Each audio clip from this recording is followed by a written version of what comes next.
கிறிஸ்துக்குள் அன்பான சகோதர சகோதரிகளே, உங்கள் அனைவரையும் மீண்டுமாக இந்த வாரத்திலே நான் சந்திப்பதிலே மிகுந்த சந்தோஷத்தை அடைகிறேன். நாம் கடந்த நாட்களிலே கிறிஸ்தவர்களுக்கு வேதம் எங்கே இருந்து வந்தது என்று நாம் ஆரம்பித்தோம். Praise the Lord. I welcome you all in the name of the Lord Jesus Christ. The last class, we just studied about where the scripture comes from for the Christians. ಕರ್ತನ ಯೇಸು ಕ್ರಿಸ್ತನ ನಾಮದಲ್ಲಿ ನಿಮ್ಮೆಲ್ಲರನ್ನು ಕೂಡ ನಾನು ಬರಮಾಡುತ್ತೇನೆ. ಕಳೆದ ವಾರಗಳಲ್ಲಿ ನಾವು ಧ್ಯಾನ ಮಾಡಿದ ಕಾರ್ಯ ಏನಂದ್ರೆ, ಕ್ರೈಸ್ತರುಗಳಿಗೆ ಧರ್ಮಶಾಸ್ತ್ರವು ಎಲ್ಲಿಂದ ಬಂತು ಅದನ್ನು ಕುರಿತು ನಾವು ಧ್ಯಾನ ಮಾಡ್ತಾ ಇರುವಾಗ, ಕ್ರಿಸ್ತನ ಉಪದೇಶಗಳೇ ಕ್ರೈಸ್ತರ ಶಾಸ್ತ್ರವಾಗಿದೆ. ಕ್ರೈಸ್ತರಿಗೆ பைபிள் ಯಾವುದಂದ್ರೆ கிறிஸ்தன உபதேசಗಳು. கிறிஸ்தவர்களுக்கு வேதம் எங்கே இருந்து வந்தது என்று சொன்னால், ஆண்டவராகிய இயேசு கிறிஸ்துவினுடைய உபதேசங்கள் தான் நமக்கு வேதமாக இருக்கின்றது. So the scriptures for the Christians come from Christ's teaching. Whatever Christ taught for his disciples, that is the Bible for the Christians. Okay, அதோடு கூட நம்ம கடந்த வாரத்திலே பார்க்கும் பொழுது, கிறிஸ்துவானவர் தம்முடைய சீஷர்களுக்கு போதித்தார் என்றதோடு மட்டுமல்ல, அவர் ஆதியிலிருந்தே வார்த்தையாக இருக்கின்றார். ஆதியிலிருந்தே என்று சொல்லும் பொழுது, உலக தோற்றத்துக்கு முன்பிலிருந்தே இயேசு கிறிஸ்து இருந்து கொண்டிருக்கிறார். அவர் வெறும் புதிய ஏற்பாட்டில் வந்து தோன்றினவர் மட்டுமல்ல, அவர் ஆதியிலிருந்தே தேவனோடு, சிருஷ்டிப்பின் காலத்துக்கு முன்பிலிருந்தே அவரோடு கூட இருக்கக்கூடிய தேவனாகிய கர்த்தராகிய தேவனாய் இருக்கின்றார் என்று நாம் பார்த்தோம். ಬರೀ ಹೊಸ ಒಡಂಬಡಿಕೆಯಲ್ಲಿ ಹುಟ್ಟಿ ಬಂದವನು ಮಾತ್ರವಲ್ಲ, ಯೇಸು ಕ್ರಿಸ್ತನು ಪ್ರಾರಂಭದಿಂದಲೇ ಆದಿಯಿಂದಲೇ ದೇವರ ಬಳಿಯಲ್ಲಿ ಇರುವಂತಹ ವ್ಯಕ್ತಿಯಾಗಿದ್ದಾನೆ. ಆತನ ಹೆಸರೇ ವಾಕ್ಯವಾಗಿದೆ. ವಾಕ್ಯವೆಂಬ ಆತನು ದೇವರೊಂದಿಗೆ ಆದಿಯಿಂದಲೇ ಇದ್ದಾನೆ ಅಂತ ನಾವು ನೋಡಿದ್ದೇವೆ. So Jesus Christ did not just start his beginning in the new Testament, but he was with god from the beginning as the word with God, and he himself is also God. That's what we have seen. அப்புறமாக நாம் பார்த்தோம், வார்த்தையாகிய தேவன் தோன்றினார். ஆபிரகாமோடு கூட அவர் தோன்றி அவனுக்கு தரிசனம் கொடுத்து அவனுக்கு என்ன செய்தார்? போதனை செய்தார். அவனுக்கு தன்னுடைய திட்டங்களை, தீர்மானங்களை, சித்தத்தை தேவன் அவனுக்கு சொன்னார். அதை அவன் நம்பினான். அது அவனுடைய நீதிக்கு ಆಧಾರமாக ಎಣ್ಣಿಕೊಂಡಾರ ಆಂಡವರು. ಅದು ಮಾತ್ರವಲ್ಲ, ಯೇಸು ಕ್ರಿಸ್ತನು ವಾಕ್ಯವೆಂಬ ಆತನು ದರ್ಶನದಲ್ಲಿ ಅಬ್ರಹಾಮನಿಗೆ ತನ್ನನ್ನು ತೋಚಿಕೊಂಡನು. ಅಬ್ರಹಾಮನಿಗೆ ಯೇಸು ಕ್ರಿಸ್ತನು ಉಪದೇಶ ಮಾಡಿದನು. ಅಬ್ರಹಾಮನು ಯೇಸುವನ್ನು ನೋಡಿದನು. ಅಬ್ರಹಾಮನು ಯೇಸು ಕ್ರಿಸ್ತನ ಉಪದೇಶಗಳನ್ನು ನೋಡಿ ಕೇಳಿ ಆತನ ವಾಕ್ಯವನ್ನು ಅವನು ಹೊಂದಿಕೊಂಡನು, ನಂಬಿದನು. ಆದ ಕಾರಣ ಅದು ಅವನಿಗೆ ನೀತಿಗೆ ಅನುಸಾರವಾಗಿ ದೇವರು ಎಣಿಸಿಕೊಂಡನು. ಅದನ್ನು ನಾವು ನೋಡಿದ್ದೇವೆ. So we have also studied that we have found out that Jesus Christ appeared as the word of God. He appeared before Abraham and he taught Abraham, and Abraham learned from him. He received the commands and he kept the charges God has given, and he followed the statutes and he kept the laws from Christ Jesus. So Jesus Christ himself gave the testimony that Abraham kept his ways, his commands, his statutes and his commands, and his voice he obeyed.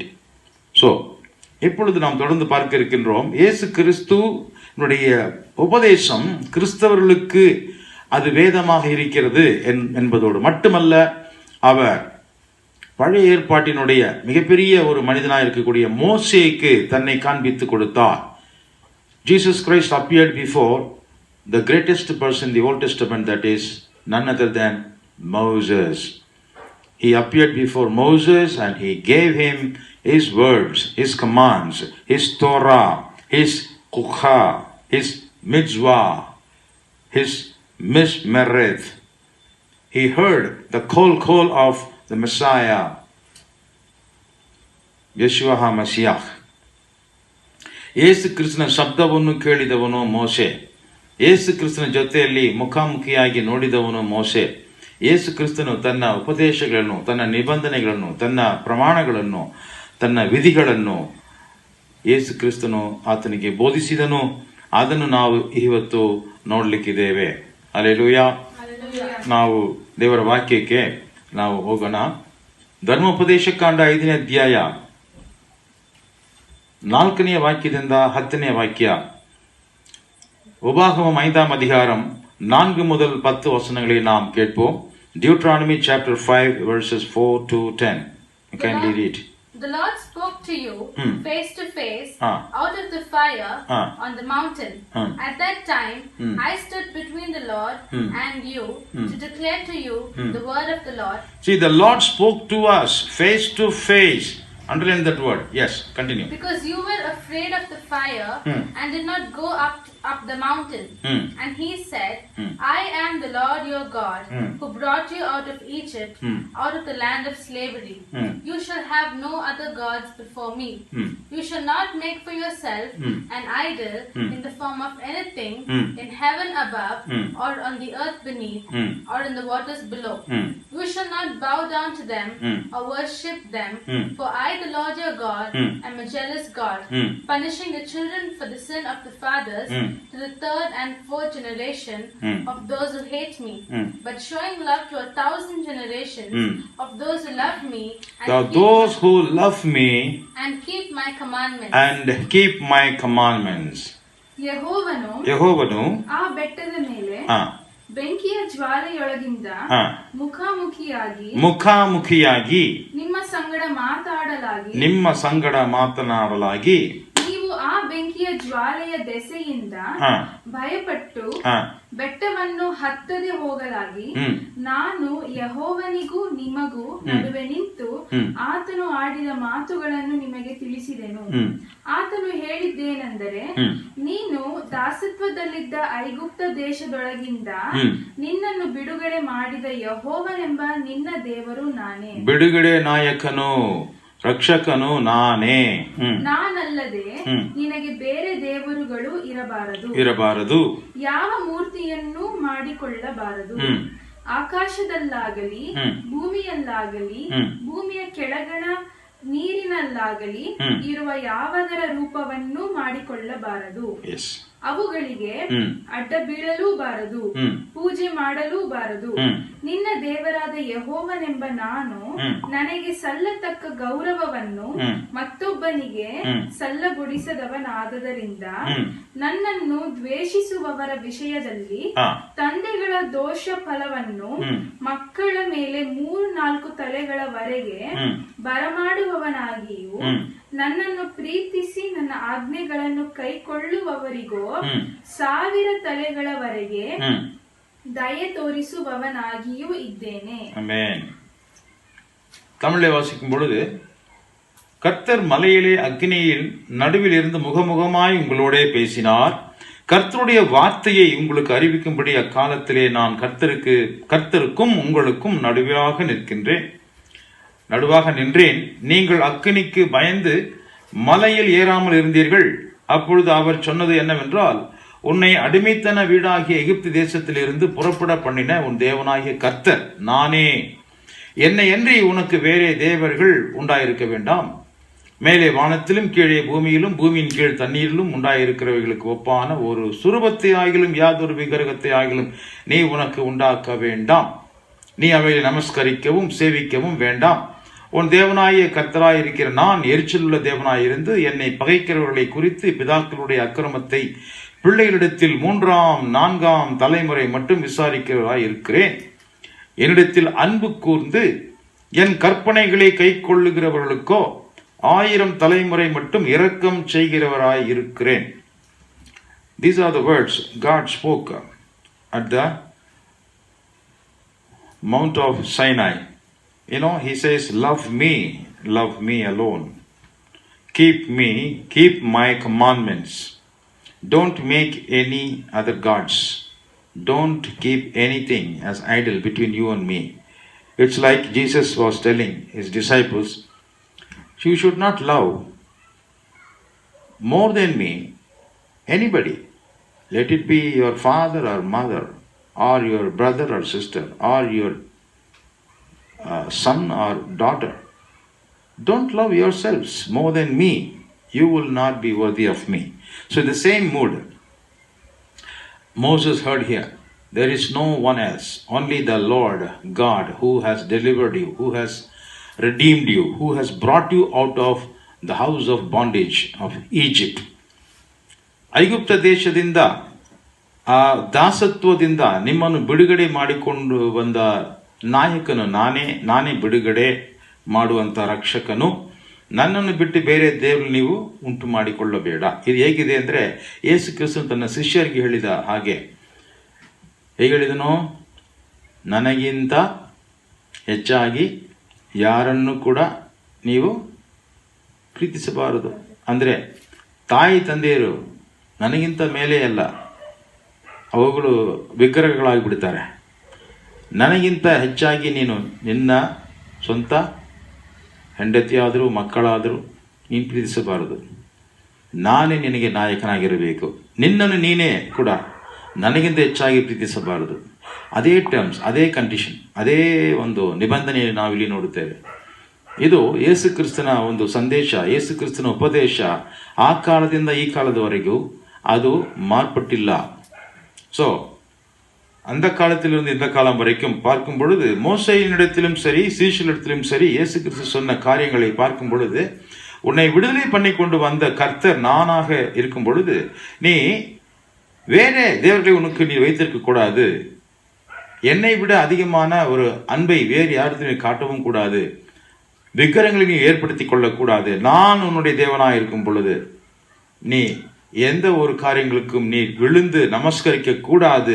இது எப்படி இருக்கிறது என்று சொன்னால், ஒருவன் என்னை பின்பற்றி வர வேண்டும், என்னை மட்டுமே பின்பற்றி வர வேண்டும், வேற யாருக்கும் அவன் அடிபணிய கூடாது, நமஸ்கரிக்க கூடாது, விழுந்து அதை அவன் தொழுது கொள்ளக்கூடாது, அன்பு காட்டவும் கூடாது. அப்படி என்றால் கிறிஸ்துவுக்கு நிகராகவோ கிறிஸ்துவுக்கு மேலேயாகவோ நாம் எதையுமே, தாயாக இருந்தாலும் தந்தையாக இருந்தாலும் பிள்ளைகளாக இருந்தாலும் அல்லது மனைவியாக இருந்தாலும் யாராக இருந்தாலும் சரி, நம்மை நாமே கூட உயர்த்தி கொள்ளக்கூடாது.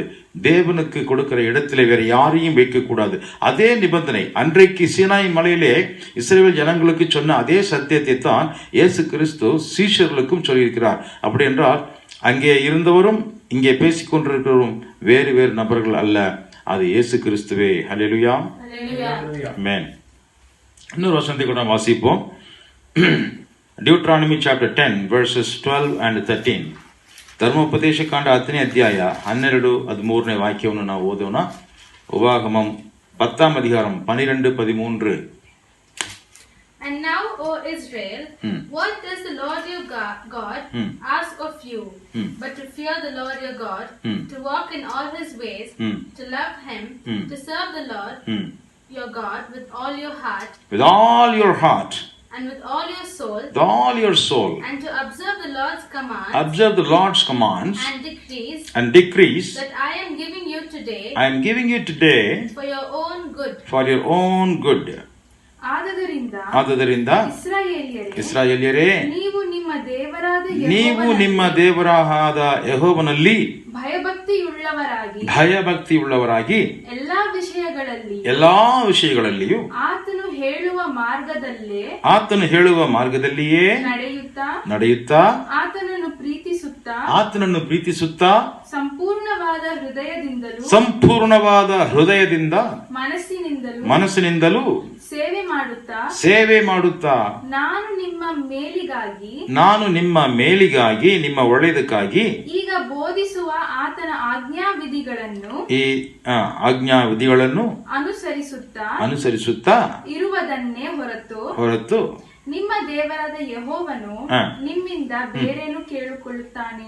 இப்பொழுது இஸ்ரவேலே, நீ உன் தேவனாகிய கர்த்தருக்கு பயந்து அவர் வழிகளிலெல்லாம் நடந்து அவரிடத்தில் அன்பு கூர்ந்து உன் முழு இருதயத்தோடும் உன் முழு ஆத்மாவோடும் உன் முழு பலத்தோடும் கர்த்தராகிய தேவனாகிய கர்த்தரை சேவித்து நான் இன்று உனக்கு கற்பிக்கிற கர்த்தருடைய கற்பனைகளையும் அவருடைய கட்டளைகளையும் உனக்கு நன்மை உண்டாகும்படி கை கொள்ள வேண்டும் என்பதையே அல்லாமல் வேறு எதை உன் தேவனாகிய கர்த்தர் உன்னிடத்தில் கேட்கிறார் என்று இங்கே நம்ம அருமையாக வசனத்தை நாம் பார்த்தோம். So see that It is for the good of the people. Why God gives them these kinds of rules and regulations, commands and laws and statutes. His charges are for, it is programmed for your own goodness, for your own well-being. தேவனாகிய கர்த்தர் ஏன் இதையெல்லாம் சொல்லுகிறார்? அவருடைய சொற்கள், அவருடைய விதிகள், அவருடைய கற்பனைகள், அவருடைய கட்டளைகள், அவருடைய கற்பனைகள், நியமங்கள், பிரமாணங்கள், இவைகள் எல்லாம் எதற்காக? ஏன் என்று சொன்னால், ஏதோ ஆண்டவர் ஒரு ஹிட்லர் மாதிரி ஒரு ஆட்சி செய்வதற்காக அல்ல. அவைகளின்படி நாம் நடக்கும் பொழுது அவைகள் நமக்கு நன்மை செய்யும். நம்முடைய நன்மைக்கு ஏதுவாக இந்த காரியங்களை நமக்கு அவர் கொடுத்திருக்கின்றார். ಕರ್ತನಾದ ಯೇಸು ಕ್ರಿಸ್ತನು ಯಾಕೆ ಈ ಥರ ನೇಮಗಳನ್ನು, ಆಜ್ಞಾ ವಿಧಿಗಳನ್ನು, ಕಟ್ಟಳೆಗಳನ್ನು, ಕಲ್ಪನೆಗಳನ್ನು ಯಾಕೆ ದೇವರು ಕೊಡಬೇಕು, ಪ್ರಮಾಣಗಳು ಯಾಕೆ ಕೊಡಬೇಕು? ಇವುಗಳು ನಮ್ಮ ಒಳ್ಳೆಯದಕ್ಕಾಗಿಯೇ ಹೊರತು ಬೇರೆ ಯಾವುದಕ್ಕಿಲ್ಲ. ಇದೇ ಕಾರ್ಯಗಳನ್ನು ನಾವು ಯೇಸು ಕ್ರಿಸ್ತನು ತನ್ನ ಶಿಷ್ಯರಿಗೆ ಹೇಳುವುದನ್ನು ನಾವು ನೋಡುತ್ತೇವೆ. ಯೋಹಾನನು ಬರೆದ ಸುವಾರ್ತೆ 14ನೇ ಅಧ್ಯಾಯ ವಾಕ್ಯ 15. John chapter 14 verse 15. யோவான் 14ஆம் அதிகாரம் 15வது வசனம். If you love me, you will obey what I command. You will obey what I command. ನೀವು ನನ್ನನ್ನು ಪ್ರೀತಿಸುವವರಾದರೆ ನನ್ನ ಆಜ್ಞೆಗಳನ್ನು ಕೈಕೊಂಡು ನಡೆಯುವಿರಿ. அங்கே மோசே இடத்திலே ஆண்டவர் சொன்னது போலவே இங்கேயும் சொல்லுகிறார். 15வது வசனம் தமிழ்ல, இனி நான் உங்களை ஊழியக்காரர் என்று சொல்லுகிறதில்லை. 14th verse. நான் உங்களுக்கு கற்பிக்கிற யாவையும் நீங்கள் செய்வீர்களானால் என் சிநேகிதராய் இருப்பீர்கள். Okay, if you love me, keep my commandments. 14ஆம் அதிகாரம் 21 முதல் 23 வரை வாசிப்போம். 14th chapter verses 21 to 23. Whoever has my commands and obeys them, he is the one who loves me. He who loves me will be loved by my Father, and I too will love him and show myself to him. Then Judas, not Judas Iscariot, said, "But Lord, why do you intend to show yourself to us and not to the world?" Jesus replied, "If anyone loves me, he will obey my teaching. My Father will love him, and we will come to him and make our home with him." ನನ್ನ ಆಜ್ಞೆಗಳನ್ನು ಹೊಂದಿ ಅವುಗಳನ್ನು ಕೈಕೊಂಡು ನಡೆಯುವವನೇ ನನ್ನನ್ನು ಪ್ರೀತಿಸುವವನು ನನ್ನ ಆಜ್ಞೆಗಳನ್ನು ಪಾಲಿಸುವನು. ನನ್ನನ್ನು ಪ್ರೀತಿಸುವವನು ನನ್ನ ತಂದೆಗೆ ಪ್ರಿಯನಾಗಿರುವನು. ನಾನು ಅವನನ್ನು ಪ್ರೀತಿಸಿ ಅವನಿಗೆ ಕಾಣಿಸಿಕೊಳ್ಳುವೆನು ಎಂದು ಹೇಳಿದನು. ಯೂದನು, ಇವನು ಇಸ್ಕರಿಯೋತನಲ್ಲ, ಸ್ವಾಮಿ, ನೀನು ಲೋಕಕ್ಕೆ ಕಾಣಿಸಿಕೊಳ್ಳದೆ ನಮಗೆ ಮಾತ್ರ ಕಾಣಿಸಿಕೊಳ್ಳುವುದಕ್ಕೆ ಏನು ಸಂಭವಿಸಿತು ಎಂದು ಕೇಳಿದ್ದಕ್ಕೆ ಯೇಸು ಅವನಿಗೆ, ಯಾರಾದರೂ ನನ್ನನ್ನು ಪ್ರೀತಿಸುವುದಾದರೆ ನನ್ನ ಮಾತನ್ನು ಕೈಕೊಂಡು ನಡೆಯುವನು. ಅವನನ್ನು ನನ್ನ ತಂದೆಯೂ ಪ್ರೀತಿಸುವನು ಮತ್ತು ನಾವಿಬ್ಬರು ಅವನ ಬಳಿಗೆ ಬಂದು ಅವನ ಬಳಿಯಲ್ಲಿ ಬಿಡಾರವನ್ನು ಮಾಡಿಕೊಳ್ಳುವೆವು. யோவான் 14ஆம் அதிகாரம் 21 முதல் 23 வரை நான் வாசிக்கிறேன், நீங்கள் கேளுங்கள். என் கற்பனைகளை பெற்றுக்கொண்டு அவைகளை கை கொள்ளுகிறவனே என்னிடத்தில் அன்பாயிருக்கிறான். அவனிடத்தில் அன்பாயிருக்கிறவன் என் பிதாவுக்கு அன்பாயிருப்பான். நானும் அவனில் அன்பாயிருந்து அவனுக்கு என்னை வெளிப்படுத்துவேன் என்றார். ஸ்காரியோத்தல்லாத யூதா என்பவன் அவரை நோக்கி, ஆண்டவரே, நீர் உலகத்துக்கு உம்மை வெளிப்படுத்தாமல் எங்களுக்கு உம்மை வெளிப்படுத்த போகிற காரணம் என்ன என்றான். இயேசு அவனுக்கு பிரதியுத்தரமாக, ஒருவன் என்னில் அன்பாயிருந்தால் அவன் என் வசனத்தை கை கொள்ளுவான். அவனில் என் பிதா அன்பாயிருப்பார். நாங்கள் அவனிடத்தில் வந்து அவனோடே வாசம் பண்ணுவோம். So this is kind of a covenant between people and God. இது தேவனுக்கும் மனிதர்களுக்கும் இடைப்பட்ட ஒரு உடன்படிக்கையாய் இருக்கிறது. இது ಜನಾಂಗಗಳಿಗೂ ಮನುಷ್ಯರಿಗೂ ಮತ್ತು ದೇವರಿಗೂ ಮಧ್ಯದಲ್ಲಿರುವಂತಹ ಒಂದು ಒಡಂಬಡಿಕೆಯ ಸಂಬಂಧವಾಗಿದೆ. ಕರ್ತನು ನಮಗೆ ಉಪದೇಶ ಮಾಡುವಾಗ ನಾವು ಅದನ್ನು ಪಾಲಿಸುವುದು ನಾವು ತೋರಿಸುವಂತಹ ಪ್ರೀತಿಯಾಗಿದೆ. ದೇವರು ನಮ್ಮನ್ನು ನಡೆಸುವುದು, ನಾವು ಆತನನ್ನು ಹಿಂಬಾಲಿಸುವುದು, ಇದು ಒಂದು ಒಡಂಬಡಿಕೆಯ ಒಂದು ಸಂಬಂಧವಾದ ಒಂದು ಜೀವನವಾಗಿದೆ. So this is the kind of relationship that we have to enjoy with God. When God guides us, we have to follow Him. This is the kind of covenant relationship life. தேவன் நம்மை வழி நடத்துகிறார்.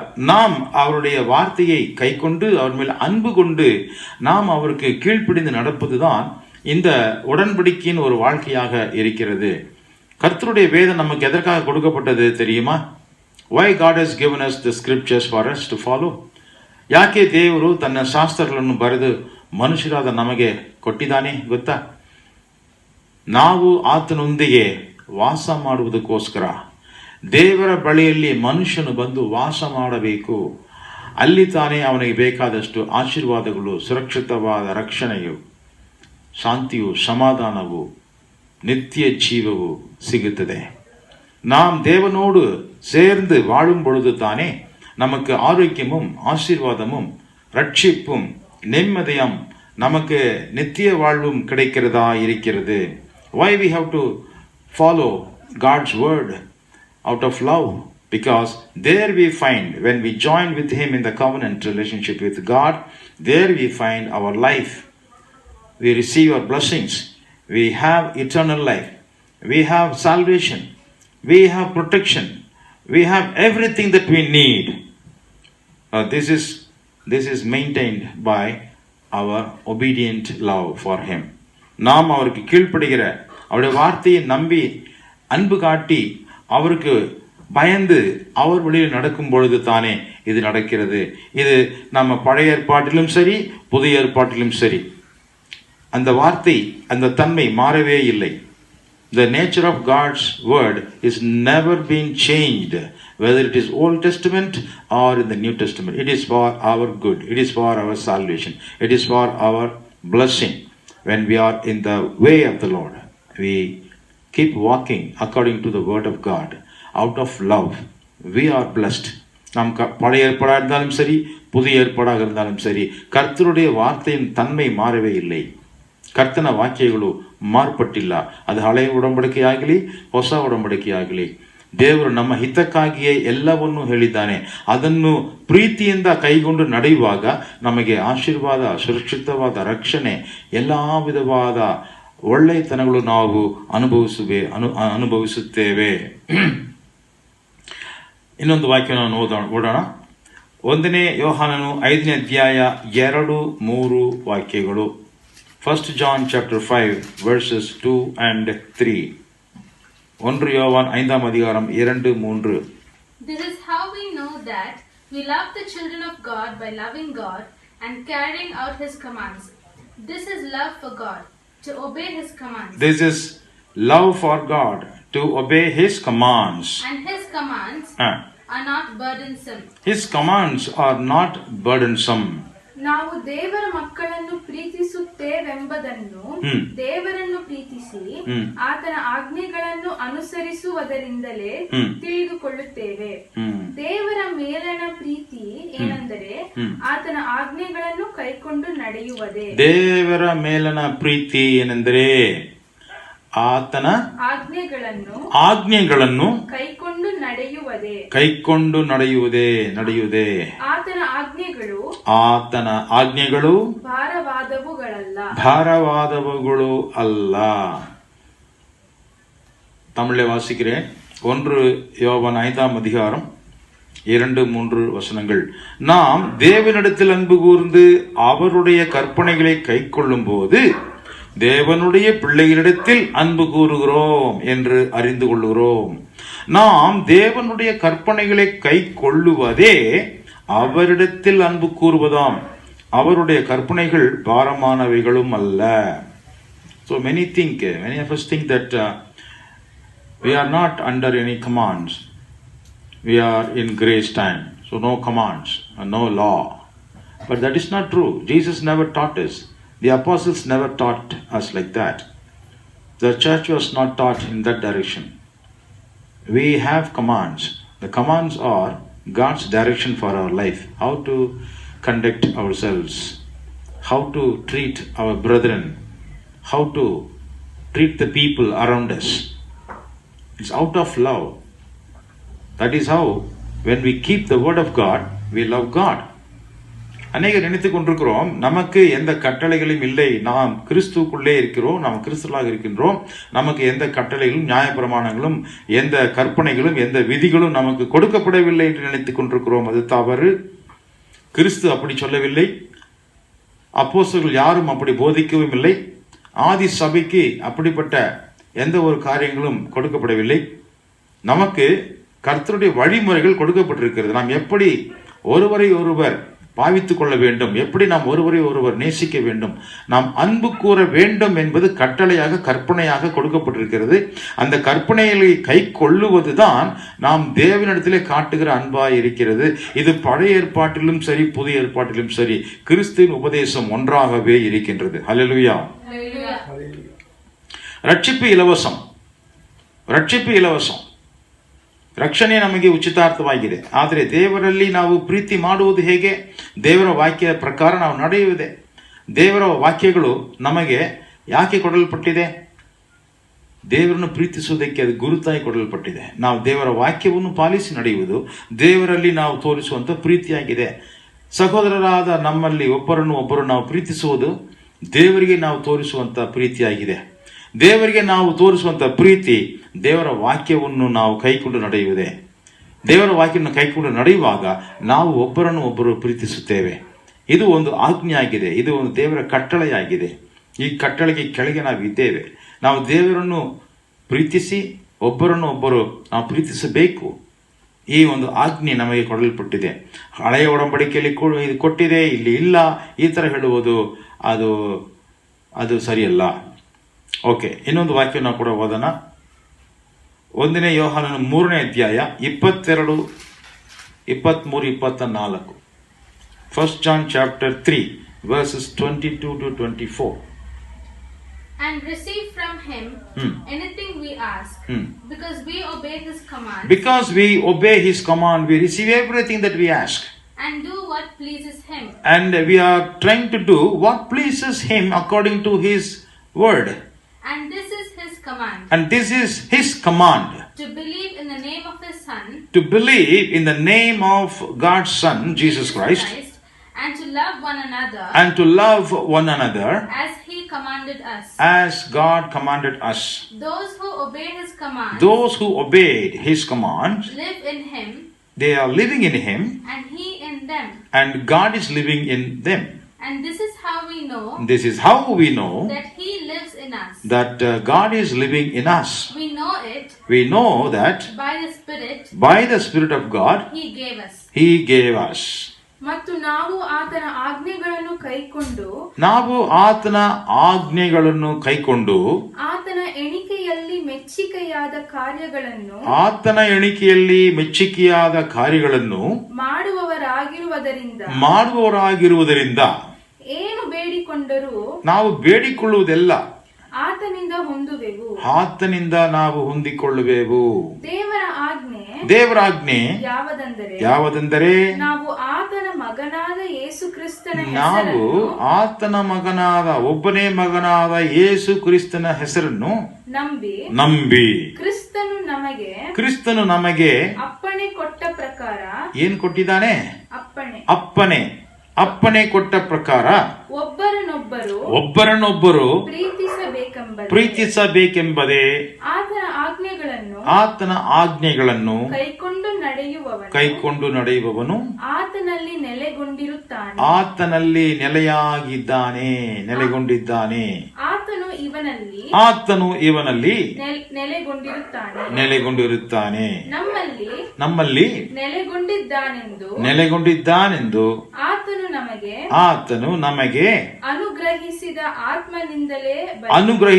ಅನುಗ್ರಹಿಸಿದಿಂದ ಆತ್ಮನಿಂದಲೇ ಬಲ್ಲೆವು.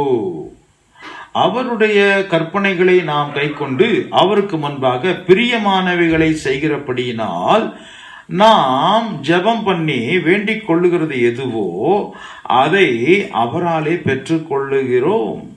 நாம் அவருடைய குமாரனாகிய இயேசு கிறிஸ்துவின் நாமத்தின் மேல் விசுவாசமாயிருந்து தேவனாகிய அவர் நமக்கு கட்டளையிட்டபடி ஒருவரில் ஒருவர் அன்பாய் இருக்க வேண்டும் என்பதே அவருடைய கற்பனையாய் இருக்கிறது. அவருடைய கட்டளைகளை கை கொள்ளுகிறவன் எவனோ நிலைத்திருக்கிறான், அவரும் அவனில் நிலைத்திருக்கிறார். அவர் நம்மில் நிலைத்திருக்கிறதை அவர் நமக்கு தந்தருளின ஆவியினாலே அறிந்திருக்கிறோம். So the relationship is maintained here by Father, Son and the Holy Spirit. நம்முடைய அந்யோன்யம், நம்முடைய உறவு தேவனோடு கூட இந்த 3 ஆழ்தன்மைகளாலே உறுதிப்படுத்தப்பட்டிருக்கிறது. பிதாவினாலும், குமாரனாகிய கிறிஸ்துவினாலும், பரிசுத்த ஆவியினாலும். அவர் நமக்கு கொடுக்கிற அந்த கட்டளைகளை நாம் கை கொள்ளும் பொழுது தேவனுடைய குமாரனாகிய கிறிஸ்துவின் மேல் நம்முடைய நம்பிக்கையை வைக்கின்றோம். அப்பொழுது நாம் ஜெபம் பண்ணுவது நமக்கு கிடைக்கிறது, பதில் கிடைக்கிறது. அவர் நம்மோடு கூட இருக்கிறார், நாம் அவருக்குள்ளே நிலைத்திருக்கிறோம். இதற்கு சாட்சி கொடுப்பது பரிசுத்த ಆವಿಯಾನವರುடைய வேலையாக இருக்கிறது. ಈ ರೀತಿಯಾಗಿ ದೇವರೊಂದಿಗೆ ನಾವು ಸಂಬಂಧ ಬೆಳೆಸಿದ್ದೇವೆ. ಅದನ್ನು ನಮಗೆ ನಿಶ್ಚಯಪಡಿಸುವುದು ಯಾರಂದ್ರೆ ತ್ರಿಯೇಕ ದೇವರು. ತಂದೆಯಾದ ದೇವರು ನಮಗೆ ನಮ್ಮ ಜೊತೆಯಲ್ಲಿ ಮಾತನಾಡುತ್ತಾನೆ, ಪ್ರೀತಿ ತೋರಿಸುತ್ತಾನೆ. ಪವಿತ್ರ ಆತ್ಮನು ನಮ್ಮ ಸಂಬಂಧವನ್ನು ಕುರಿತು ಸಾಕ್ಷಿ ಕೊಡುತ್ತಾನೆ. ಮಗನಾದ ಯೇಸು ಕ್ರಿಸ್ತನನ್ನು ನಾವು ನಂಬಿದ್ದೇವೆ ಎಂದು ಸಾಕ್ಷಿ ಕೊಡುತ್ತಾನೆ. ಈ ರೀತಿಯಾಗಿ ಕರ್ತನ ಕಲ್ಪನೆಗಳನ್ನು, ಕಟ್ಟಳೆಗಳನ್ನು ನಾವು ಕೈಕೊಂಡು ಆತನಿಗೆ ಮೆಚ್ಚುಗೆಯಾಗಿ ನಡೆಯಬೇಕು. ಯಾರು ಇದನ್ನು ಮಾಡುತ್ತಾರೋ ಅವರು ದೇವರಿಗೆ ಸ್ನೇಹಿತರಾಗಿದ್ದಾರೆ. ಕ್ರೈಸ್ತರ ಸಂದೇಶ, ಕ್ರೈಸ್ತರ ವೇದ, ಕ್ರೈಸ್ತರ ಶಾಸ್ತ್ರ ಏನೆಂದರೆ ಕ್ರಿಸ್ತನ ಉಪದೇಶಗಳೇ. ಅದು ಆದಿ ಕಾಲದಿಂದ ಬರ್ತಾ ಇದೆ. ಸಭೆಯಲ್ಲಿರುವಂಥ ನಮಗೆ ಮಾತ್ರ ಅಲ್ಲ, ಎಲ್ಲರ ಜೊತೆಯಲ್ಲಿ, ಮನುಷ್ಯನ ಜೊತೆಯಲ್ಲಿ ಯೇಸು ಕ್ರಿಸ್ತನು ಸಂಚಾರ ಮಾಡುವಂತವನಾಗಿದ್ದಾನೆ. ಆದಿಯಿಂದಲೇ ಮನುಷ್ಯರ ಜೊತೆಯಲ್ಲಿ ಬಾಳುವಂತವನಾಗಿದ್ದಾನೆ, மனுஷன் நடசுவனாகிದ್ದಾನೆ இயேசு கிறிஸ்தனும். ஆதி காலத்திலிருந்து இன்றைக்கு வரைக்கும் வெறும் கிறிஸ்தவர்களுக்கு அல்ல, பழைய ஏற்பாட்டு காலத்திலிருந்து நாம் பார்த்து கொண்டிருக்கிறோம். கர்த்தராகிய இயேசு கிறிஸ்து வார்த்தையாகிய தேவன், அவர் மனிதர்களோடு நடமாடிக்கொண்டிருக்கிறார், பேசிக்கொண்டிருக்கிறார், முகமுகமாய் பேசிக்கொண்டிருக்கிறார். அவர்களுக்கு வழி நடத்துகிறார், அவர்களுக்கு கட்டளைகளை கொடுக்கிறார், அவர்களுக்கு பிரமாணங்களை கொடுக்கிறார், அவர்கள் வாழுகிற விதங்களை அவர்களுக்கு சொல்லிக் கொடுக்கின்றார். அதன்படி வாழ்பவன் யார் என்று சொன்னால் அவரை நேசிக்கிறவனாக இருக்கிறான். அவர் மேல் அன்பு கூறுகிறவன் தான் அவருடைய கட்டளைகளுக்கு உட்பட்டு நடக்கிறவனாக இருக்கிறான். கர்த்தருடைய வார்த்தைகளை கேட்கிறவனை தவிர அவருடைய அன்பில் நடக்கிறவன் வேறு யாரும் இல்லை. சோ இப்படியாக நாம் பார்த்து கொண்டிருக்கிறோம். Who is loving God is none other than the one who believes his Son. And the Holy Spirit is the witness that a person is loving God and is keeping the command, the instructions for life. So it is not only happening in the New Testament, but it is there from the beginning, from the creation. God is being involved in the lives of human beings, from the life of the Old Testament saints, the life of Israelites, Jewish people, not only in the Christians today in the church, but all the time, all through the history of human life. Jesus being our teacher, his word is our scripture. Okay, so who is going to keep the word of God? Who will be? Who is the person who is keeping the word of God? Please read Exodus chapter 33 verse 11. யாத்திராகமம் 33:11, விமோச்சனை காண்ட 33:11.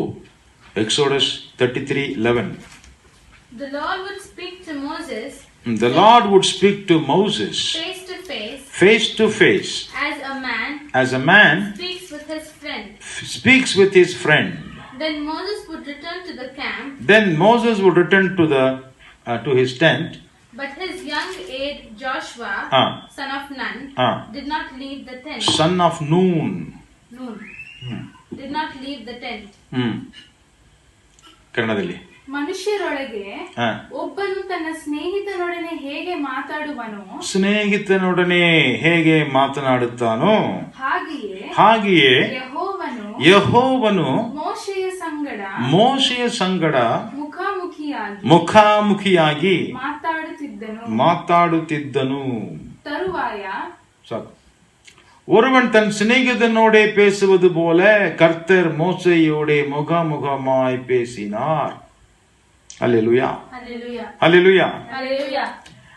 இந்த வார்த்தையில பாருங்க, ஆண்டவர் யாரோடு கூட முகமுகமாய் பேசுவாராம்?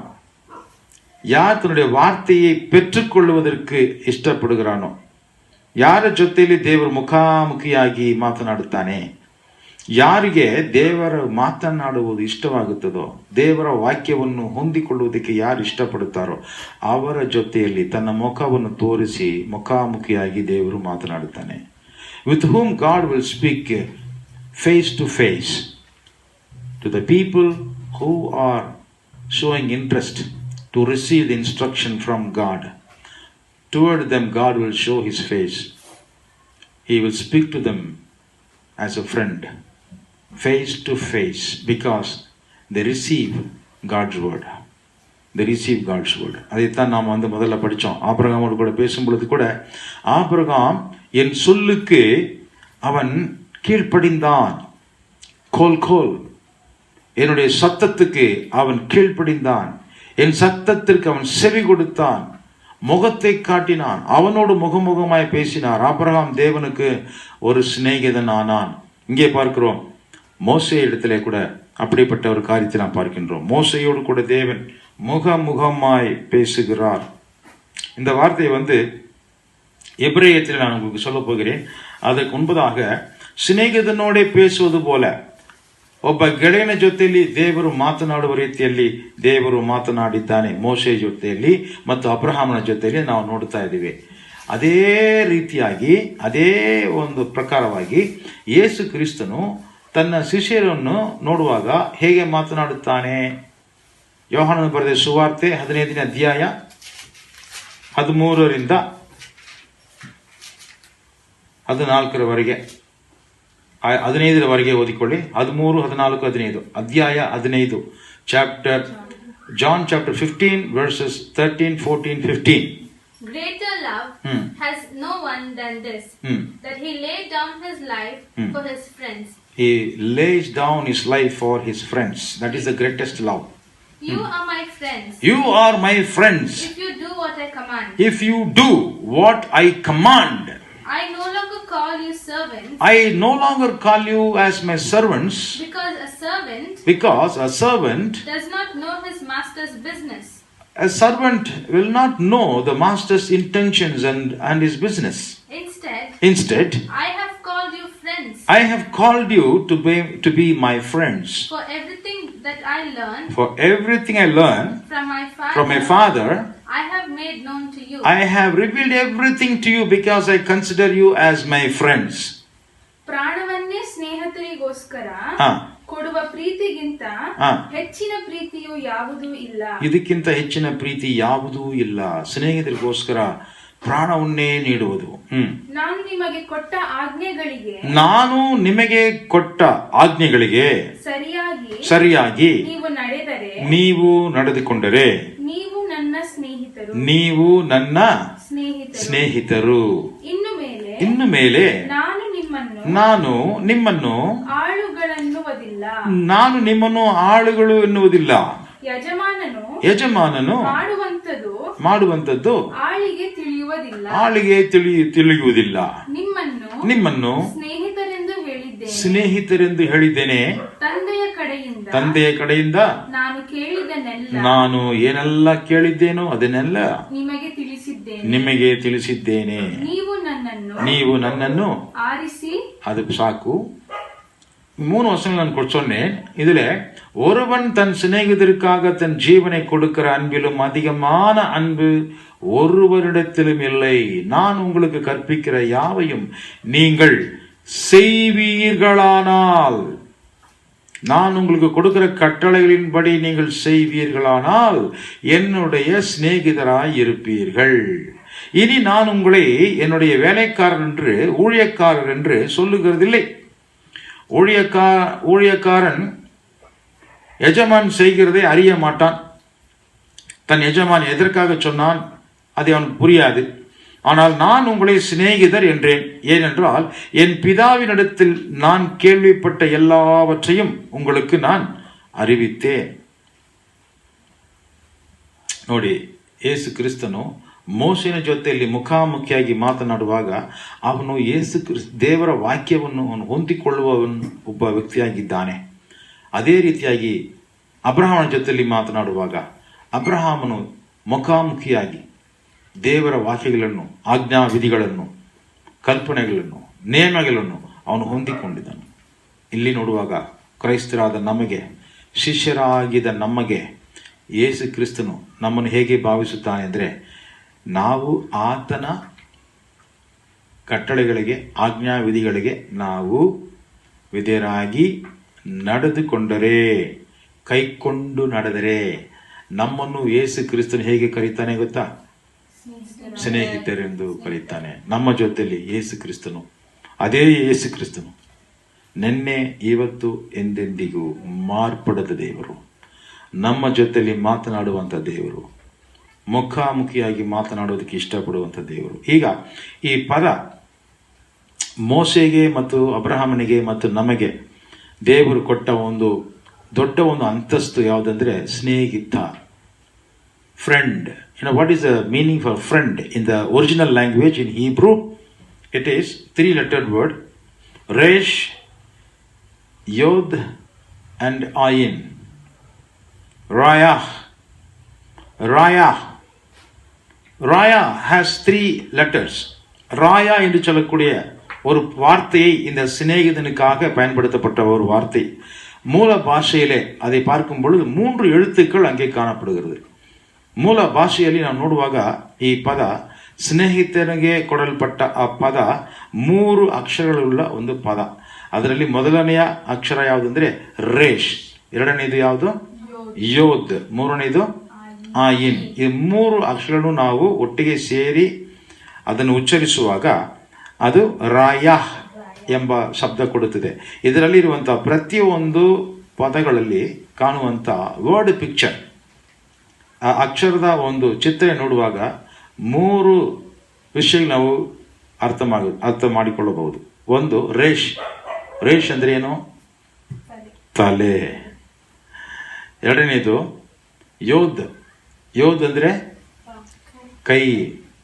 ಯೋದ್ ಅಂದ್ರೆ ಕೈ. ಮೂರನೇ ಅಕ್ಷರ ಯಾವುದು? ಆಯಿನ್. ಆಯಿನ್ ಅಂದ್ರೆ ಏನು? ಕಣ್ಣು.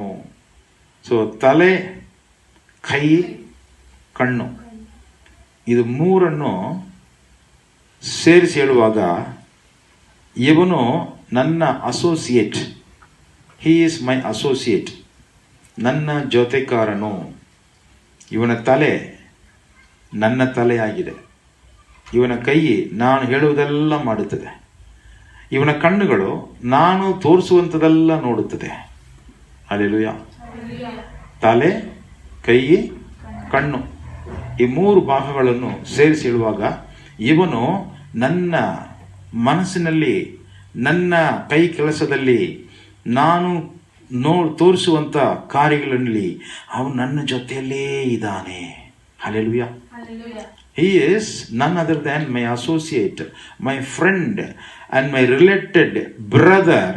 But it is more than that. What is that? It is like a lover. He is my lover. He loves me whatever I do. So he is seeing. He is keeping everything that whatever I tell him or whatever I give him, he receives it in his head. He is doing it. And he is seeing it, enjoying it. He is my lover. He loves me whatever I show, whatever I do, whatever I speak. He is my associate. Moses is my associate. Abraham is my associate. Are you disciples? Associate with Christ Jesus. இன்றைக்கு ನೀವು ಕ್ರಿಸ್ತನಲ್ಲಿ ಕ್ರಿಸ್ತನಿಗೆ ನಿಮ್ಮ ತಲೆಯನ್ನು, ನಿಮ್ಮ ಕೈಗಳನ್ನು, ನಿಮ್ಮ ಕಣ್ಣುಗಳನ್ನು ಕೊಟ್ಟಿರುವಂತ ಒಂದು ಲವರ್ ಆಗಿದ್ದೀರಾ, ಅಸೋಸಿಯೇಟ್ ಆಗಿದ್ದೀರಾ, ಪ್ರೀತಿಸುವವರಾಗಿದ್ದೀರಾ, ಪ್ರೀತಿಸುವ ಗೆಳೆಯನಾಗಿದ್ದೀರಾ. கிறிஸ்தனுடைய அன்பிற்கு, அவர் செய்கிற காரியங்களுக்கு, அவர் சொல்லுகிற வார்த்தைகளுக்கு நீங்கள் செவி கொடுக்கிறவர்களாக, மனதை கொடுக்கிறவர்களாக, அதை கண்டு களி கூறுகிறவர்களாக, அவருடைய வார்த்தையை பெற்றுக்கொள்வதிலே நீங்கள் மனமகிழ்ந்து ஒரு காதலனாக இருக்கிறீர்களா? மோசே அப்படி இருந்தான். அதனாலே மோசேக்கு தன் முகத்தை கொடுத்து முகத்தை காட்டி முகமுகமாக பேசினார். ஆபிரகாமுக்கு தன் முகத்தை காட்டி முகமுகமாய் அவனோடு பேசினார். நான் செய்வதை நான் ஆபிரகாமுக்கு மறைப்பேனோ என்று சொல்லி அவனை தேடி தேடி வந்தார். இன்றைக்கு கிறிஸ்து தன் சீஷர்களுக்கு இதைத்தான் சொல்லுகின்றார். நீங்கள் என்னுடைய வார்த்தைகளை, நான் உங்களுக்கு சொல்லிக் கொடுக்கிற கற்பிக்கிற யாவையும் நீங்கள் கை கொண்டால் நீங்கள் என் சிநேகிதராயிருப்பீர்கள்.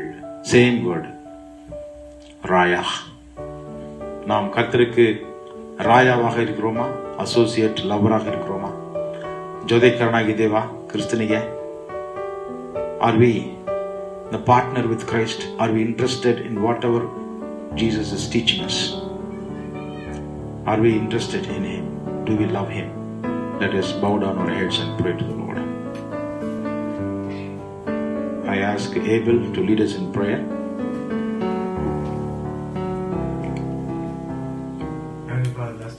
Thank you, Lord, for this day you give us. Thank you, Lord, for your grace and for your mercy, Father God. Thank you, Lord, for the word you have given us through Pastor, Father God. Lord, help us and guide us, Lord, to learn more about you, Father God. Lord, help us, Lord, to be a lover of you, Father God. Lord, help us, Lord, to be your associate, Father God. Lord, thank you, Lord, for blessing us with this good word, Father. In Jesus' name I pray, Amen. Amen. God bless you. Shalom.